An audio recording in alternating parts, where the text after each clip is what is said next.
শ্রীমা সারদা দেবী।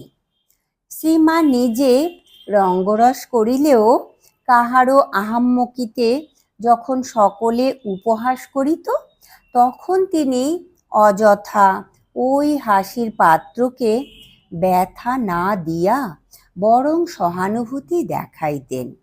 তাহার শেষবার জয়রামবাটিতে থাকার সময় বড়দিনের ছুটিতে রাঁচির ভক্তেরা অনেকগুলি ফল লইয়া আসিয়াছেন। ভাবিনী দেবী নাম্নী মায়ের এক দূর সম্পর্কীয় বিধবা ভগিনী সেখানে আছেন। মায়ের বাড়িতে তিনি ভাবিনী মাসি নামে পরিচিত। মাসির বৃদ্ধা মাতা তখন অসুস্থ, তাই শ্রীমা বুড়ির জন্য 2টি বেদানা পূর্বেই মাসির হাতে দিয়াছেন। ইহার পরেই রাঁচির ফলগুলি আসিতে দেখিয়া মাসির আরও পাইবার ইচ্ছা হইল। তাই দীর্ঘ নিঃশ্বাস ফেলিয়া বলিলেন, আহা, পরমহংসদেবের সঙ্গে প্রথমে আমার বিয়ে হবার কথা হয়েছিল।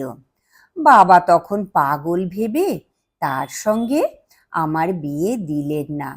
সেই বিয়ে হলে এইসব জিনিস আমারই ঘরে আসত। কথা শুনিয়া উপস্থিত সকলে হাসিয়া উঠিলেন। মায়েরও মুখে একটু হাসি দেখা দিল, কিন্তু তাহা বিদ্রুপের নহে, পরন্তু সৌহার্দ্যের হাস্য।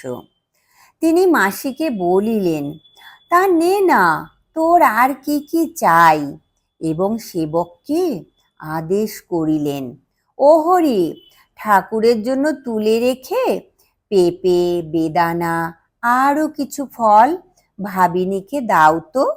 পরে মাসিকে সহানুভূতির সহিত বলিলেন, পেঁপে যেন তোর মাকে খাওয়াস নে, বড় ঠান্ডা।